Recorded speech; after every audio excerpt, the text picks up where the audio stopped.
Bienvenidos a todos, estamos muy emocionados de que nos acompañen en este 10º aniversario de GM Plus. Tenemos una agenda muy completa y estaremos teniendo un invitado muy especial después de esta breve presentación. Antes que nada, y para empezar esta reunión, quiero empezar por agradecer a todas las instituciones financieras gubernamentales que han hecho que todo el trabajo de GBM sea posible. A la Comisión Nacional Bancaria de Valores, quiero agradecer a la Secretaría de Hacienda y Crédito Público, agradecer a Banco de México, agradecer a la Bolsa Mexicana de Valores, a la Bolsa Institucional de Valores, agradecer a la Asociación Mexicana de Intermediarios Bursátiles. Sin ellos, nada de esto sería posible. Y también agradecer a BlackRock y a Vanguard, quienes han sido socios estratégicos en estos últimos años con la misión de democratizar las inversiones en el país. Quiero empezar por decir dónde estamos hoy, dónde estamos parados hoy en México. Hoy en México la gente no invierte. En el 2019 teníamos menos de 300,000 cuentas en el país, cuentas en las casas de bolsa del país. Teníamos cerca de 3% de cuentas en sociedades de inversión, 2.5 millones de cuentas. Teníamos poco más de 3 millones de cuentas de depósitos a plazo en el sector bancario. Si esto lo comparáramos contra Estados Unidos, no es nada. En Estados Unidos más del 50% de la población ya invierte. Y la gente puede ver esto como un vaso medio lleno o medio vacío. Nosotros creemos que es una gran oportunidad. Por contra, y contrario a lo que es el conocimiento popular, los mexicanos sí ahorran. En la encuesta nacional de inclusión financiera del 2018 se reportó que más del 76% de los mexicanos sí ahorran. Y de estos, el 44% lo hacen ya en el sector bancario, lo cual es una gran oportunidad para simplemente ayudarlos a dar el siguiente paso, que el siguiente paso son las inversiones. ¿Y por qué es esto relevante? Porque como ustedes bien saben, la inflación se come los ahorros día con día. La inflación en los últimos 10 años ha sido del 50%. Esto quiere decir que algo que nos costaba 100 pesos hace 10 años, hoy nos cuesta 150 pesos. Entonces el dinero abajo del colchón, el dinero en el banco al 0%, es una manera simplemente de depreciar el valor que tenemos y el poder adquisitivo con el cual logramos nuestros objetivos de vida. Y la manera de contrarrestarlo son las inversiones. A través de las inversiones no nada más podemos contrarrestarlo, sino aumentar su valor de manera exponencial. A todo esto, ¿cuál es la misión de GBM? ¿Cuál ha sido esta misión que nos ha impulsado a trabajar todos los días y a lograr todo lo que estamos logrando de la mano de ustedes, nuestros inversionistas? Es democratizar las inversiones en México. ¿Y qué quiere decir esto? Quiere decir permitirle a todos los mexicanos tener el control de su dinero y poder decidir sobre su futuro. Libertad financiera en su más pura expresión. ¿Por qué es esto tan importante? Porque la causa número 1 de estrés en el país es el dinero, por encima de la familia, por encima del trabajo, por encima de la misma salud. Sería hasta irónico pensar que eso pudiera pasar, pero es la realidad de todos los mexicanos. ¿Y por qué los mexicanos no invierten? Porque hay falta de cultura financiera, porque hay falta de educación financiera, pero sobre todo por la estructura del sistema financiero mexicano.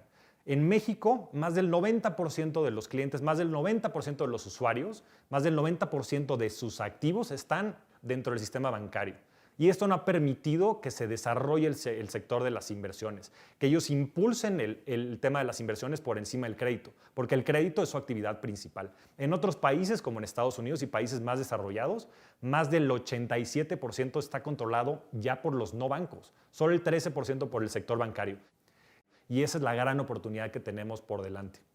Y todavía de manera más irónica, teniendo ellos el 90% de los clientes, el 71% de los jóvenes mexicanos prefieren ir al dentista que a un banco. Creo que con eso se explica todo. ¿Y por qué invertir hoy? Que es la gran pregunta. ¿Y por qué hacerlo hoy? Porque el interés compuesto hace maravillas en el largo plazo. El índice del Nasdaq ha dado más del 20% anual compuesto durante los últimos 10 años. Si esto lo extrapoláramos a 50 años de rendimiento con un 20% de rendimiento anual compuesto, querría decir que si hoy le metemos 1,000 pesos, 1,000 pesitos, en 50 años tendríamos más de 9 millones de pesos. Y si esto no nada más lo hiciéramos en una única ocasión, sino lo hiciéramos de manera recurrente todos los años, haría que tuviéramos más de 50 millones de pesos en 50 años. Imagínense cómo podríamos nosotros retirarnos lo que pudiéramos nosotros ofrecerle a nuestras familias con un patrimonio de ese tamaño. Y para extrapolarlo a otros mercados, y hablando sobre todo en México, el IPC en los últimos 20 años, del 2000 al 2020, ha tenido un rendimiento anual compuesto del 29%. Si esto también lo mandáramos a 50 años, es multiplicar tu dinero por 338,000 veces. El índice de Standard & Poor's, 14% de los últimos 10 años, 700 veces. Estos son los grandes números que logran los grandes patrimonios. Y por eso estamos todos reunidos hoy. Hablemos del gran problema que existe con el dinero. Cada segundo pierde valor. ¿Has oído de la inflación? Este enemigo silencioso ha hecho que el dinero de los mexicanos pierda el 50% de su valor durante los últimos 10 años. ¿Y qué podemos hacer para solucionar este problema? Invertir. Invertir más. Invertir mejor. Invertir es la única manera de contrarrestar este efecto. Y no solo eso, sino que te permite crecer su valor exponencialmente. El interés compuesto que obtienes al invertir es la única manera realista de lograr lo imposible.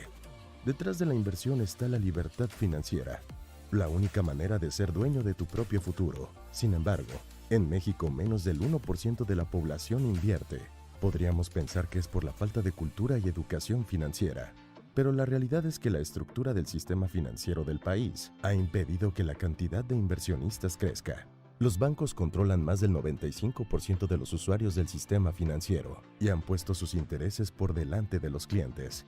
Pero hay un mejor futuro, un lugar donde las personas estén primero, donde puedes ganar en vez de pagar, donde el servicio sea extraordinario y puedas tener todas tus cuentas en un mismo lugar, donde puedas distribuir mejor tu ingreso y donde tu dinero se invierta en tus objetivos de vida.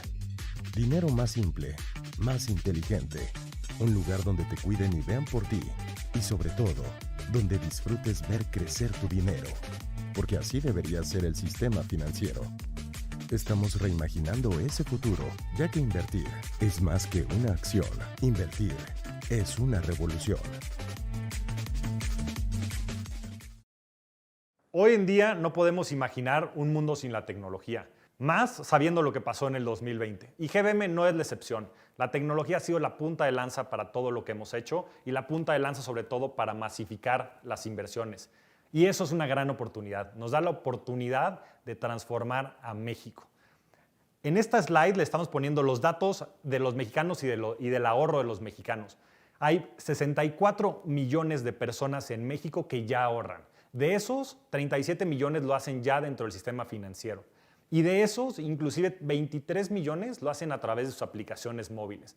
Eso es una gran oportunidad que nos permite ayudarlos a ellos simplemente a dar el siguiente paso. Si ya tienes un ahorro, ¿por qué no lo haces inteligente? ¿Por qué no generas rendimiento sobre eso para que el día de mañana puedas tener acceso a todo este interés compuesto del que hemos venido platicando? Y por eso evolucionamos de nuestra marca que nos vio nacer, GBM Home Broker, a GBM Plus. GBM Plus es lo que nos va a llevar a que haya millones de inversionistas en el país. Pero no podemos dejar de recordar a nuestro querido GBM Home Broker, un proyecto increíble con el cual muchos de ustedes nos han acompañado estos últimos 10 años y a través del cual hemos visto crecer y crecer y crecer a nuestros inversionistas y nosotros crecer de la mano de ellos. Y GBM Plus, que es el siguiente nivel, que es la evolución, que es la punta de lanza no nada más de este proyecto, sino de toda la empresa, que es lo que nos va a ayudar a democratizar las inversiones. Y tiene 4 herramientas. La primera, Smart Cash. Es una herramienta, es una cuenta de débito que genera rendimientos porque invierte en CETES. Y esto es increíble porque le va a permitir a muchos mexicanos que sin tener el conocimiento financiero puedan acceder a este tipo de instrumentos de inversión. Y para ponerlo en contexto, hay 4 millones de pesos hoy en cuentas a la vista en el banco al 0 o al 1%. Y de esta manera les vamos a estar dando acceso a tener este instrumento de inversión que les va a permitir construir un patrimonio en el tiempo. Para ponerlo en contexto, esos 4 millones de pesos son 200,000 millones de dólares, que son más que las reservas internacionales del país. Si ese dinero estuviera invertido en CETES, estaríamos generando más de 8,000 millones de dólares de patrimonio adicional para los mexicanos. La segunda herramienta, Wealth Management. En Wealth Management permitimos construir portafolios de inversión a la medida, supervisados y creados por nuestros expertos que nos han permitido ser líderes en el sector de inversiones en el país.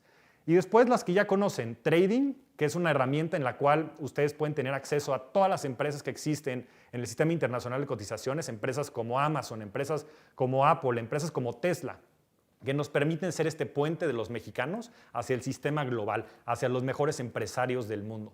Y después para los más sofisticados también tenemos Trading Pro.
Nuestra misión en GBM es muy clara, convertir a México en un país de inversionistas. Y en el 2019 lanzamos el reto de duplicar el número de inversionistas en el país. En ese entonces teníamos apenas 241,000 cuentas de inversión en México, de las cuales GBM representaba únicamente el 8%. Estas eran 19,000 cuentas de inversión, que en el año casi las duplicamos a 36,000 cuentas. Fue un cambio radical para la empresa, fue un salto cuántico. Llegamos como industria a casi 300,000 cuentas de inversión, de las cuales GBM ya representaba más del 12%. Pero fue en el 2020 el año en el que todo cambió. Cambió para la humanidad, cambió para el país y también cambió para todos los inversionistas en México. El año pasado multiplicamos por 18 el número de inversionistas en GBM, pasando de 36,000 a más de 650,000 personas que ya invierten con nosotros. Y a manera general se triplicó el número de inversionistas. Nos quedamos cortos. Fue mucho más de lo que teníamos esperado. Casi el 70% de los inversionistas en México hoy invierten con GBM. Y es gracias a ustedes que hoy estamos avanzando en esta revolución de las inversiones. Y rompimos otros muchos récords. Fue la primera vez en el país que se rompió el billón de pesos operado en las bolsas de valores. Un récord que también marcamos gracias a ustedes. Y también un tema muy importante, el tema de educación financiera, el tema de cultura financiera, que es extremadamente relevante. El año pasado tuvimos más de 330 millones de impactos a través de medios de comunicación. Tuvimos más de 15 millones de visitas a GBM y a nuestro blog. Y tuvimos más de 5 millones de interacciones en redes sociales. 2020, el año que todo cambió. Nos volvimos más conscientes, más inteligentes, más humanos. Aprendimos a agradecer todo y nuestro mundo se transformó por completo. México también se está transformando, iniciando la revolución financiera que tanto esperamos para convertirnos en un país de inversionistas. Este año comenzamos a descubrir los secretos del dinero y muchos mexicanos se dieron cuenta que las inversiones no son solo para unos cuantos. Invertir es para todos. En tan solo un año, se triplicó el número de inversionistas en México y más de 600,000 mexicanos empezaron a invertir por primera vez. Con el objetivo de democratizar las inversiones, lanzamos GBM Plus y en tan solo 4 meses se abrieron más de 100,000 cuentas de Smart Cash, 25,000 estrategias de Wealth Management y miles de personas más comenzaron a invertir en sus empresas favoritas. Este año, las acciones más populares entre nuestros inversionistas fueron Apple, Amazon y Tesla. Nos dimos cuenta que ahorrar es el pasado, invertir es el futuro, y 2020 nos ayudó a descubrir que invertir no es una acción, invertir es una revolución. Gracias por ser parte de ella. GBM. Pero lo mejor está por venir. Este año estamos reduciendo el monto de apertura a tan solo 100 pesos. Ahora sí que ya no hay excusas. Invertir es para todos. Invertir es para todos sin importar su clase socioeconómica o su conocimiento financiero. Y como parte de esto, lo que queremos lograr, todos, ustedes incluidos como comunidad de inversionistas, es llegar a más de 1 millón de inversionistas en GBM. Es algo que suena muy lejano, pero es algo que también hemos construido mucho gracias al esfuerzo y el apoyo de todos ustedes. Porque como lo hemos mencionado muchas veces en esta presentación, invertir es más que una acción. Invertir es una revolución. Y gracias a todos ustedes, hoy estamos más cerca de lograrlo. Tenemos el poder como comunidad de inversionistas de transformar a México. Muchas gracias a todos por su tiempo y los dejo con Maggiulli, quien preparó un keynote muy especial para todos ustedes.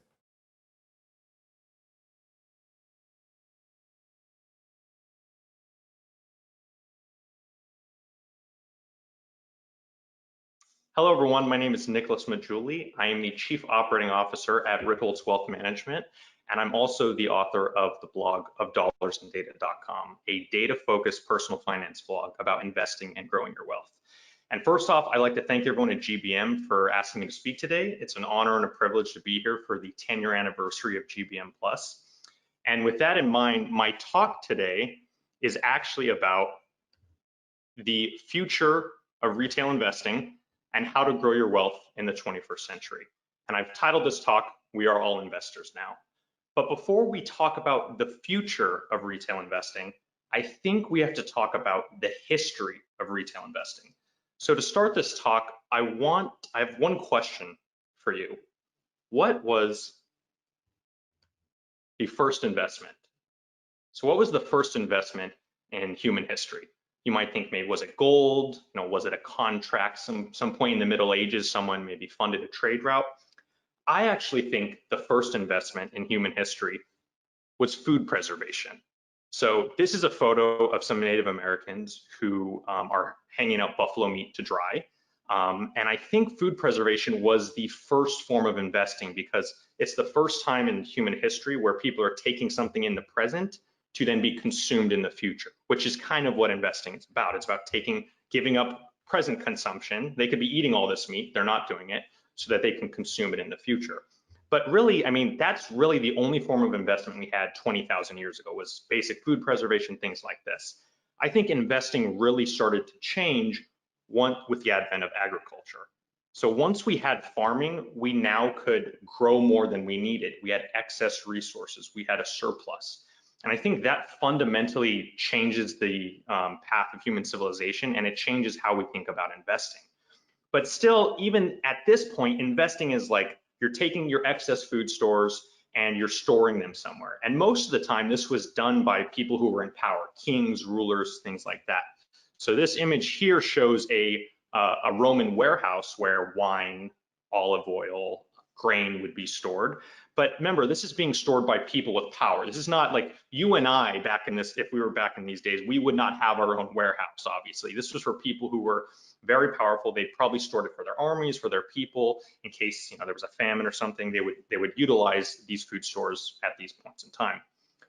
But when did investing start to shift towards more common people could start to invest? And I don't want to say common people, but just individuals could start to invest, not rulers or kings. And I think this starts to happen in the Middle Ages. So think about Venice in the 1500s, right? It's a port city. There's a lot of trade going on, a lot of exchange. And at this point in time, I think the rich start to get involved in investing. And one of the first kind of contracts that came out of this time, one of the first names of an investment contract in history, is actually called the commenda. Now, how a commenda worked was, someone would get a group of passive investors. Let's say I was rich in the 1500s. They'd get me, they'd get a couple other people. We'd put up our money to, let's say, rent a ship or buy a ship. We'd hire a crew to then go sail the world and trade. And so any money we made on that, we'd have the upside of this this venture. But obviously, if something happened, if they got lost at sea, they never came back, whatever, our downside was limited. This was like a limited liability, right? Whatever I put up, that's the most I could lose. I couldn't lose more than that. It's not like if something happened later, I'd have to give them more money. My downside is limited, but the upside was not limited, right? If they came back or they found a new trade route, you could make a lot of money off of this. And this type of agreement, the commenda, was eventually evolved into what became, the Dutch East India Company, which is this, this was the first stock ever, the first company that ever had their stock listed for public sales and their bonds. So you could invest in their bonds and their stocks. And this was done in 1602 on the Amsterdam Stock Exchange, the first stock in world history. And what were they doing? They were searching for riches. They were trading. The Dutch East India Company specifically was set up to trade with another Indian company in India. So this is kind of the history of retail investing. But if we think of this in like a timeline of what's happening over this period, right? We go back to where we started, 20,000 BC, who could invest? Not really anybody. Investing was, as I said, food preservation. It was very minimal. By about 2000 BC, which is about 3,000 years ago, who could invest? It was mostly kings, rulers, people who had power, people who controlled the food supply, things like that. Those were the investors of their day. By about 1500 AD, investors are now like the rich, the people who have money, who have connections through trade, etc. Right? Those are the people investing. But today, anyone can invest. You are an investor. I'm an investor. We can all invest. And I think that's the big story. Why did that happen? What happened between 1500 AD and today that created this demand for the everyday investor? Why are we investing at all? Why are we having this conversation? And I think what it really comes down to, when you really think about it, is in many ways life expectancy. So let's go back to 1800, right? In 1800, the global life expectancy across the world averaged 29 years. And you can see most of the world wasn't that different. Europe was 34, the Americas was 35, Africa was 26. It's very similar around the world. But now let's fast forward to about 1950. So 150 years later, life expectancy is jumping in all sorts of places. In North America, you can see in some places it's as high as almost 70 years. Europe is approaching 70. Asia is creeping up, but all over the world, life expectancy is getting better to the point where now the global average is 46 years across the globe, okay? But now let's go to 2015. This is another jump, 65 years in the future. And now life expectancy in most of the world is, you see the global average is 71 years, but all the Americas are in the 70s and approaching the 80s. Europe's mostly in the 80s, right? Even Africa is in the high 50s and low 60s, right? So the whole world is living longer. Now, if you know anything about life expectancy as a measure is not the perfect measure of how long people are living because it's also taking into account childhood mortality. So if we went back to 1800, the reason that number is so low is not because everyone only lived to 30 and then dropped dead. That's not realistic at all. It's because so many babies were dying. So if you actually look at the data on child mortality, this is the share of children born alive but dying before age 5. These numbers have dropped, and if we could go back further, it would drop even more. But these numbers have dropped in a large way over the last, couple hundred years. And so what's happening is that babies are living longer, and as a result of that, they're not dying in childbirth. So, there's a lot. The life expectancy numbers are shooting up. But even if we take, so this is a great story, and it's great in its own right. But at the same time, let's take this out. Let's look at actual lifespan expectancy once you hit age 5, once you hit a certain age. And we don't have as much data on that, but there is some data out of the United Kingdom, England, and Wales that I think will be pretty useful. So this next chart has a lot of lines, but that red line at the bottom, that's what we've been talking about, life expectancy at birth. That's that big trend I just showed you guys. But these other lines are showing life expectancy conditional on you reaching a certain age. So for example, what this yellow line shows is right here in the center is life expectancy for a 5-year-old. So if you hit age 5 in 1841 in England or Wales, you could expect to live to about age 55. That was like the average expectation once you hit age 5. But as you can see today, if you follow that line up, a 5-year-old today in the UK can expect to live to be about 82. And you can see there's two big things on this chart. One, they're all kind of going up and to the right, and two, the spread is a lot smaller. As you can see, back in 1841, there was a bigger spread. Getting to, become a 5-year-old added, another 15 years to your life, just in terms of expectancy, right? But today, that's not true. Even a newborn today is expected to live to about 81 years old. So I think one of the biggest things to take away from this chart is that a 5-year-old in 1841 would have lived to about 55. Now they're living to about 82. That's almost 30 years of more life that we've added to most people's lives in the last 150 years. So almost everyone now in the world has an extra 30 years that they weren't going to have before, right? And last chart on this is showing survival curves. I think this shows it the clearest way. These show survival curves by year. So what percentage of people are living to a certain age? So let me walk through an example. So for example, in 1851, about 25% of people lived to age 70. So only 1 in 4 people that lived at those days would have made it to age 70, right? But today, that number is over 90%, right? That is the shift I'm talking about. We've basically, through advancements in medical technology, we've basically invented old people as a cohort. Old people were a rarity back in the 1850s. Today, they're not. And so what that basically means is we have longer lives, and that means we have more certainty about the future. In the past, there was less certainty about the future. Most people weren't going to make it that long. They weren't going to live to an old age. Today, that's not necessarily true anymore. Most people will live to live a longer life around most of the world, right? And I think this is very evident if you look at the global decline in interest rates. So this is showing data that some people compiled of interest rates around the world from 1311 to 2018. And as you know, today, interest rates in most countries, most sovereign debt is negative rates, right? So negative real rates. But I think this is interesting because we went from a world, think about 1300s to now, what does the interest rate really represent? An interest rate represents a kind of a measure of risk, right? You charge a high interest rate to someone if you think they're a riskier borrower, right? So the whole point of charging a high interest rate is that, you charge a high interest rate to a lot of people. Some of them aren't going to pay you back, but the ones that do pay you back will make up for the ones that don't, right? Because there's a lot of high risk, there's less certainty. That's kind of why you charge a high interest rate. So that's the world we used to live in. There was less certainty about the future. There was high risk, right? So you would charge a high interest rate. You would charge, 10% to someone.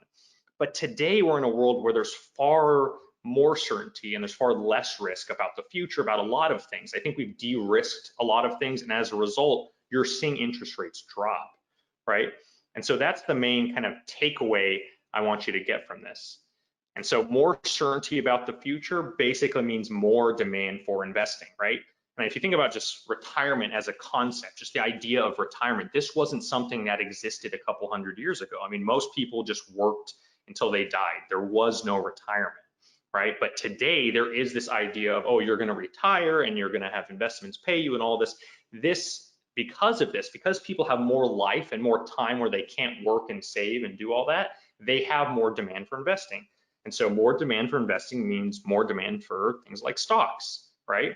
You have a demand to store and grow your wealth over time, right? That's the whole idea. That's why, retail investing, I think, is taken off, right? If we didn't have to, if you didn't have to worry about that, no one would care. Why would you own a stock? There's no necessary reason to, except to grow and preserve wealth over time, right? That's the whole point. That's why I invest. That's why I think a lot of people invest. And so if you think about just buying stocks, here's some big US stocks, that names and brands that everyone knows. Amazon, you would buy like an Amazon or a Tesla or an Apple. This was like how people originally did it. Back in the, the early 1900s in the United States, they were buying individual companies. They were buying General Electric. They were buying Standard Oil, all those types of companies. That's what they were buying. But then at some point, someone said, why would I buy one or two companies or three companies and face all the individual risks of those companies? Anything can happen to one of these companies. Why not own all the companies instead? And so this is where index funds come about, and really they start creating diversification. That's like this big idea that came about. And so you go from owning 1 to 2 to 3 companies to owning, the entire S&P 500. You're owning tons and tons of companies. These are just a host of companies in the United States, but that's kind of the big shift that happened in retail investing. That's happened in the last 100 years or so. But even more recently, even going beyond just owning companies in the United States, someone said, well, why not just own companies all over the world? You'll be even more diversified, right? So that's the next big shift that we see happening as well. And so even a company like GBM, they're making available companies in the United States all over the world to investors in Mexico. And I think that's great. I think we should have more capital flowing across the world. And I think that's the type of stuff that we're going to see continue to happen for investors everywhere. And this is very evident if you actually look at the data. This is within the United States. This is data from the Federal Reserve. But this says, okay, who owns how much of the equity market at a given point in time? So if you go back to 1945, most investors, or most of the equity market, I apologize, was owned by about 90% of it was owned by households. People like you and me, individuals were buying individual stocks, right? But what's happened over time? You see that mutual funds and ETFs are owning a larger and larger share. And this is not even as updated. I think there's more updated data now that would show that this is even growing even more. So what's basically happening over time is we're moving to a world of cheap diversification. Now it's really cheap and easy to get you can buy an S&P 500 index fund for very cheaply. Back in the day, just to get into a mutual fund, it used to cost 7%. There's loads on this. Just to get in, just to walk in the door, you lost 7%, right? It's kind of crazy to think that that's what happened, but that was the reality at that time. So the whole point of all of this is, we are all investors now. This is the big change that's happened. We went from a world of, no one was investors to kings to rich people. Now anyone can be an investor, right? And if you think about the timeline over which individual investors have done things, 1950s was individual stocks. By 1970s, you have index funds. By 1990s, you have ETFs. Question is, what comes next? What's the next big thing for individual investors? And I personally believe it's customization. It's getting a portfolio that fits you. And so to walk through the future of retail investing, well, I think the next big step is going to be within the next couple of decades. Around the world, I think we're going to see this, not just in the US. We're already starting to see a little bit of this in the US, but I think we're going to see it around the world, is more customization. So I want you to imagine a portfolio designed specifically for you. So we're going to walk through a couple of examples where I can kind of illustrate this. So let's pretend that you work at an oil company, right? You get your income from an oil company, and therefore most of your livelihood and all the risks you have in your life, some of the biggest risks are correlated with how oil does generally, right? So as I said, you get your income from an oil company. However, you want to invest. Let's say you want to own US stocks. You want to own the S&P 500, right? So here's just a heat map of different companies in the S&P 500. But as I just mentioned, you work at an oil company. If something were to happen to oil companies or energy companies generally, you could lose your job, you could see a hit in income. And while that's happening, the question is, why would you also own oil companies? This upper right quadrant, why would you own those as well, given you already are taking so much risk in your personal life with your job by working at an oil company? Why would you basically double down on oil companies in your portfolio? So I think what customization is going to allow us to do is say, okay, hey, I want the S&P 500, but I want to reduce my exposure to energy and oil. I want to take that out of the portfolio, right? And as I said, why would we do that? We would do that because we're trying to lower the risk that you face as an individual. And if you think about, what happened just last year, when the coronavirus started happening and, airline travel stopped, the price of oil tanked. It actually went negative for a day. And a lot of people probably in the oil industry, in the energy industry, saw a hit to incomes or maybe lost jobs, or who knows. There's a lot of bad stuff that happened. So if you happen to be one of these unlucky individuals where you're seeing your personal income, take a hit, you don't also want your portfolio to take a hit as well, right? So if you hadn't owned oil companies during that time, your portfolio wouldn't have been down as much. And so the whole idea is to, get the S&P 500, but no energy companies.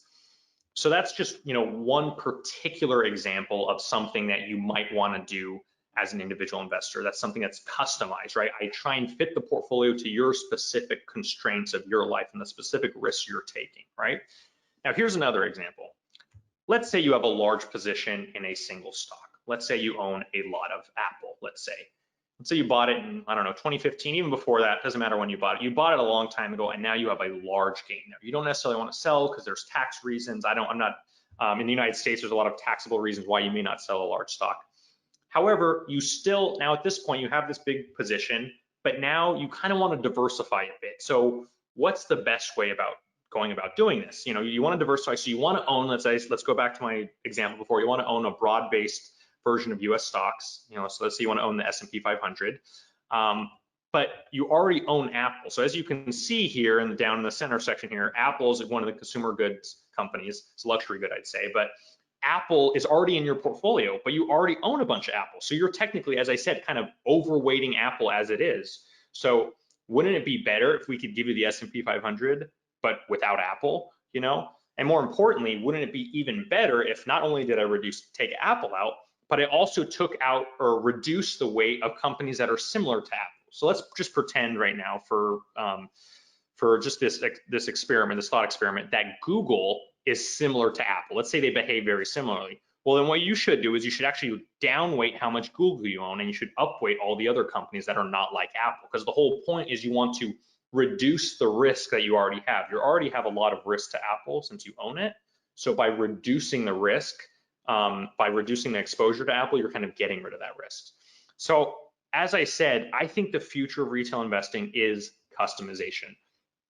And what is that going to mean? As I just explained, that's more control over the kind of risks you take. I think customization means you're going to invest based on your preferences, right? So let's say you don't want to invest in tobacco companies, because you just don't really like supporting tobacco, or you don't want to invest in gun manufacturers, or you don't want to invest in energy. You want clean energy. Whatever you want to do, in the future, I believe investors will be able to select a portfolio based on their preferences, right? So I think that's going to be the next big step, is taking more control over the risk to be based on your preferences. I think there's going to be better reporting. So when I say customization, you're going to be creating these custom portfolios, and then you're going to look at your performance. You're going to say, well, hey, I outperformed the S&P, or I underperformed the S&P. Why? And we're going to be able to tell you, oh, this is why. It's because, oh, you outperformed the S&P last year because you didn't have any energy companies, and energy companies didn't do that well. So now you know why, exactly what sector is leading to this. And I think that's really helpful. And lastly, I think the last big thing we're going to see here is cheaper. Things are going to get cheaper. And this trend has been happening in the United States for the last 100 years, and I think it's going to happen around the world. It's going to keep getting cheaper. As technology advances, it's going to get cheaper to trade and cheaper to own stocks and cheaper to participate as an individual investor. And I think, if you look at what happened in the United States, Robinhood was the first company to say, hey, free trade, so you don't have to pay for trades anymore. And that was a huge jump, and it took a long time, but now eventually other companies are coming around saying, hey, we're going to give up free trading too. So those things are happening slowly, and they take a long time, right? Because this is still a business. You have to make money. You still have to do that. At the same time, I think the trend in the long run is cheaper, easier investing, right? Those are the big trends that I'm seeing, and that's what I think is going to happen over the next 10 to 20 years across the globe. I think everyone's going to be able to be an investor. There's going to be free flow of capital, etc. So that's my take on the future of retail investing. And now that we've discussed that, I want to talk about, this is kind of the second part of the talk, how to grow your wealth in the 21st century. So you saw where things are going, kind of customization, things like that. But how would I say that, what's the best way to grow your wealth in the 21st century? And the philosophy I've kind of come up with is simply three simple words that I think you can use to grow your wealth in the 21st century. And those words are just keep buying. The whole idea behind this is to continually purchase assets over time. And the specific definition I give is the continual purchase of a diverse set of income producing assets. I believe that single definition is the best way to grow wealth. Now I'm going to explain what that means here. So let's kind of go with the end part, income producing assets. What do I say when I say income producing assets? In particular, I'm talking about all these different types of assets. So we've already talked about stocks a lot, ETFs, index funds, diversified ways of owning shares in a business, right? Bonds, which obviously many of you already know, is just owning the debt or having debt and letting people borrow. A lot of times that's from sovereigns or nation states. Real estate, you guys already know what that is as well. Owning real estate, owning vacation rentals. There's a lot of this stuff in the United States. Airbnb is a thing, and that's I think virtual rentals are taking off and will take off all over the world. Farmland, that's kind of a newer thing I'm starting to see in the United States, where investors can start owning more farmland, and they're doing that through some sort of crowdsourcing platform where a lot of people go and they share the ownership of a piece of farm parcel land. Small businesses, if you own a small business, you have a small business. That's another way to have an income producing assets.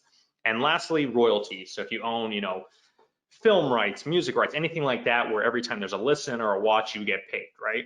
And why do I say income producing assets? Because unlike other assets, for example, things like gold, things like art, things like Bitcoin, those types of assets, gold, art, and Bitcoin, are based on what someone else is willing to pay for them. So the only way you're going to make money on those assets is if someone in the future is willing to pay more for them. So I'm not saying you should never own those assets. I own a little bit of all of those, but I don't think it should be the bulk of your portfolio. I think the bulk of your portfolio needs to be income producing assets, right? Because these assets are kicking off income, they're returning profit to shareholders. That's the whole point of many of these assets in different ways.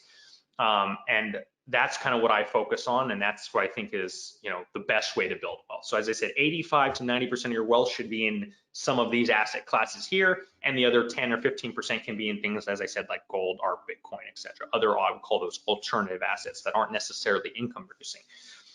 But all of these, so I do own, I have some real estate, I do own bonds, I own stocks, right? So of all of these, I think my favorite, and you're probably already going to know why, my favorite stocks, right? Stocks are definitely my favorite. And the reason for that is very simple. I think it's when you think about what stocks actually are. As I said, they're ownership slices of a business. So let's go back to when I was talking about individual stocks earlier, these three big names. When you own a share of Amazon or Tesla or Apple, what do you really own?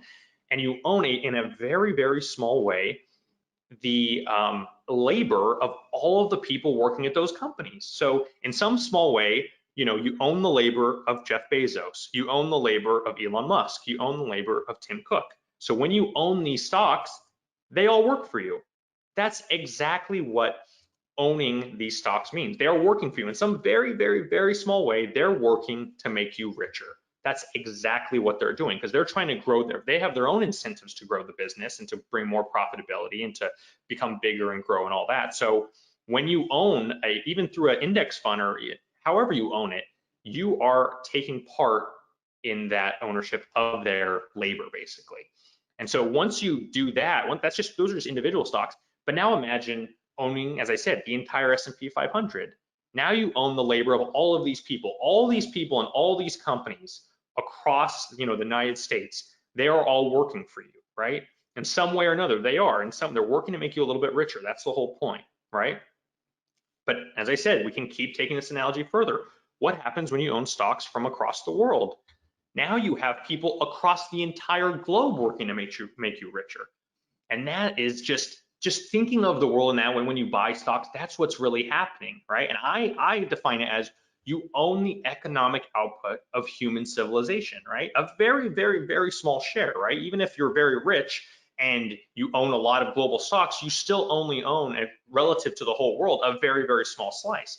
But that slice is a slice of the economic output of all humans that are working in public companies. So it's not the entire world, but it's a lot of the world. It's a good portion of the world. And I think that idea is incredibly powerful for thinking about, what you want to buy and how often you want to buy things. And that's kind of the whole point of why I say own income producing assets. And that's why I focus on stocks, because you're really owning the economic output of humans generally. And as long as you believe that the economic output is going up and to the right, it's going to increase over time, you think things are getting better in the long run, then there's no reason not to own it, And so going back to our definition, as I said, the continual purchase of a diverse set of income producing assets. We've now talked about the diverse set. Those are all the different types of assets you can own. But now I want to talk a little bit about the continual purchase. So what do I mean by that? And my whole point here with just keep buying is it doesn't really matter when you buy. Most of the time, it doesn't matter. The whole point is just to keep buying, month in, month out, or week in, week out, or however often you buy, just keep buying. And I think that's the key takeaway here. I want to show some data that explains that. So what this chart shows is US stocks. You can think of this like the S&P 500. It's going back from 1881 to 2016, and it's showing their future inflation adjusted returns over the next 5 years. That's what the y-axis is. And on the x-axis, the horizontal axis, that is showing their price to earnings ratio. And you can think of price to earnings ratio as a measure of expensiveness. How much am I paying for a dollar of earnings, right? So in this case, on the far right, those are when things are more expensive for US stocks generally. And on the far left is when things are cheaper. And so as you can see, it's not perfectly clear, but generally, as things get more expensive, their future returns over the next 5 years are lower, right? You see more red down here, more negative returns over the next 5 years at least than positive returns. However, what happens if we took this and went much further into the future? So instead of doing it over the next 5 years, let's imagine doing it over the next 30 years, right? So I'm going to show you the exact same chart, except instead of looking at the return over the next 5 years in a row, remember there's an annualized return. So if you got 10%, you got 10% a year on average for 5 years, right? So instead of doing it for 5 years, let's see what would happen if we did it over 30 years. And now over 30 years, you can see, at least with US stocks over this time period, there's not been a single 30-year period where US stocks did not make money. Now remember, this includes dividends and it's adjusted for inflation. So there's no like, oh, well, what about inflation? No, even adjusting for inflation, even the worst period had something like a 3% annual return for 30 years, which real return, that's above inflation, right? So and what this shows is it doesn't really matter when you buy. Like, of course, yes, cheaper still looks a little bit better, but in the grand scheme of things, it doesn't really matter. Now, this is not true of every market everywhere, right? The critics of this type of, I will show this slide and critics will say, okay, well, that's great, but the US has done incredibly well. The US is one of the best markets in the world. What if you use a market like Japan? Well, Japan has had a very different story. So if you know anything about, Japanese, equity market history, you'll know that in the late 1980s, they had this huge run up in prices. And look, you can see like, it's over a 10x, it's a huge run up in prices. And it's crashed. And still to this day, it's been 31 years since they peaked. they are still not at the peak of where they were back then. So if you had just kept buying over this period, if you had been just keep buying here in this little area, you would still be underwater for all your purchases made in this time period, because right now the markets generally in Japan have not recovered to that point.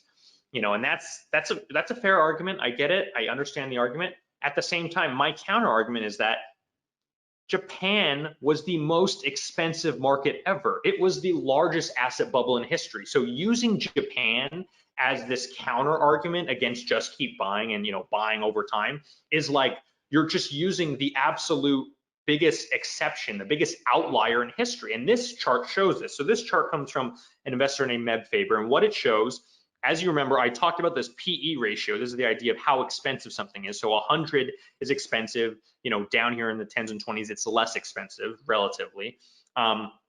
What this shows, the red line, this is Japan into 89, to the early 90s. This is the peak right here. And as you can see, their PE ratio got up into the 90s, right? Almost to 100, which in the realm of history, this is one of the most expensive markets, I think, entire, you know, nation markets that I've ever seen, basically. And down here in blue, this shows the United States, the same ratio, PE ratio, during the dot-com bubble in the late 1990s. Now, the dot-com bubble was, you know, arguably the biggest bubble in US history. However, even that, as crazy as that was, the PE ratio only got to about 40 at that time, compared to Japan, where it got to almost 100. So it was over 2 times as bad in Japan. So I don't really buy the argument that, oh, hey, well, you know, you can't just keep buying ever. Well, yeah, but Japan also had the worst, most expensive market ever, the biggest bubble in history, and it's just not even close when you compare these things, right? And so my point of showing this is that some markets will do poorly, but not all markets will do poorly. So as long as you're buying consistently across markets, across different income producing assets, the probability of you seeing a long-term loss is very, very low. Now, the only way this wouldn't be true is if, you know, human civilization went through another dark ages or something. And I don't think that's going to happen. If you think that's going to happen, you shouldn't be investing at all, because the whole point of investing is, you know, you're putting money in today to expect to pull out more money at some point in the future, right? If you think the world's going to be worse collectively in 30 years, if you think life expectancy is going to be worse, if you think economic output's going to be worse, then yeah, you shouldn't be investing at all. But most of us, I hope most of you, are optimists, and you'll think, yeah, I think the world's going to get better. I think things are going to get better for people generally. And so with that in mind, that's kind of, you know, the important point to remember. But if still, if I haven't convinced you, I want to show you, I'm going to go through another thought experiment. This is called the world's worst market timer. This idea was come up with by my fellow colleague, Ben Carlson. He wrote the book Wealth of Common Sense. You guys should check it out. And he also has a blog called The Wealth of Common Sense, if you haven't heard of it. And he wrote this story about a guy named Bob and how he's the world's worst market timer. So I'm going to talk to you about what Bob does and how he invests, and we'll see how he does over the long run, okay? So Bob starts investing at age 22. Let's pretend he just got his college degree. It's 1970, he starts investing. And here's his investment plan. Here's how he's going to invest over the next couple of decades. He's going to save $2,000 a year, right, every single year, but then he's going to increase that savings by $2,000 each decade. So in the 1970s, he's going to save $2,000 a year, but in the 1980s, he's going to save $4,000 a year. By the 1990s, he'll be saving about $6,000 a year. And then in the 2000s, he'll be saving about $8,000 a year, right? And he's going to be saving it over time. However, what you don't know about Bob is he's a little skittish, right? He doesn't really like getting into markets. He's worried, he's afraid. So he's going to just pick and choose when he decides to buy. So he starts saving up. It's 1970, starts saving up. And he makes his first purchase in December 1972. So he's been saving for 3 years, 70, 71, 72. He has $6,000 now. And he decides to purchase, you know, make a purchase in the US stocks, 100% US stocks. Well, what happens next after he buys? Well, the market crashes by 50% by the time he gets to 1974. It was down by 50%. So literally Bob bought right at the peak at the worst time possible. Okay, you know, obviously he was a little scared, but he didn't sell anything. He says, you know what, I'm just gonna wait it out. I'm gonna wait till the dust settles, then I'm gonna buy again. So he starts saving money, saving money, saving money, saving money, right? And finally, he makes his second purchase with $46,000 in August 1987. So remember, he made a purchase in December 72, and then 15 years later, he's been saving for 15 years because he was too afraid to get into the market. So he finally decides to buy again in 87.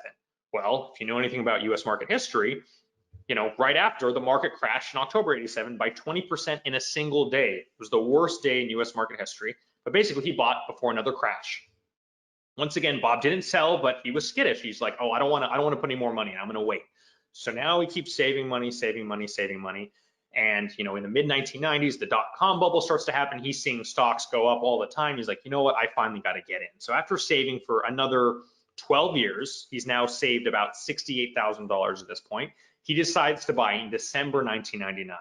But what he didn't know was that this was the peak of the dot-com bubble, right? So what happened immediately after? In the next couple of years, he saw another 50% decline by 2003, right? So now he's made 3 purchases every time he's bought at the peak, and he's seen a decline right after. Remember, but he hasn't sold yet. So he's still freaked out, but he's like, you know what? I'm not going to worry about it now. Next time I'm going to buy sooner. I waited 12 years. I waited 15 years. I'm waiting too long. You know what I need to do? I need to buy sooner before there's another crash. So he starts saving up again. And by October 06, he now has $64,000 saved. Or sorry, October 07, he has $64,000 saved. He decides to put it in the market. Well, as many of you know and lived through, the market crashed by 50%, in 2008, 2009. By March 09, it was down about 50% in the United States. So think about what Bob has done, right? He only made 4 purchases: December 72, August 87, December 99, October 07. Each one of them was a relative peak. At that time, it was the highest it basically had ever been. He bought right at the peak at arguably the worst time possible, because a crash occurred right after. Every single one of these peaks was followed by a crash within the next few years, right? And he had if you add up all his purchases over this time period, he put in $184,000. Well, how much did he have when he retired in 2013? So remember, he bought, and he never sold, but he put in $184,000 total. How much did he have when he retired in 2013? He had $454,000. Now, still, that's over 2 to 3x of what he put in, and that's for buying at the worst time possible. He literally had the worst luck imaginable, right? And this chart will show his purchase over time. So you can see he put in 6,000 here. It's kind of hard to see because the portfolio value jumps up so much near the end. But every time you see a vertical jump, that's him putting in extra money. So he adds 46,000 here in 87, right? The market goes up, and he adds 68,000, and then there's a crash. And he waits, and then he adds 64,000 more, then there's another crash, right? But either way, by the time he retired at age 65, in 2013, he had $454,000, which is it's not a bad sum of money to live off of, given he only put in 184,000.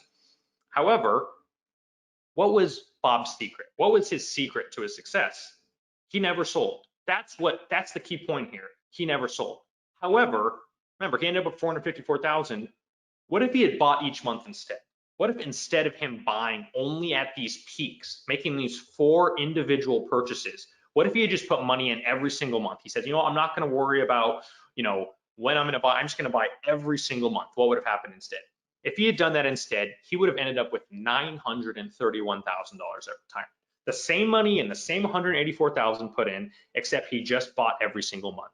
If he had just kept buying, he would have 931,000 compared to buying only at the worst time possible. He had 454. So you had 2x as much. So that's why I recommend this approach.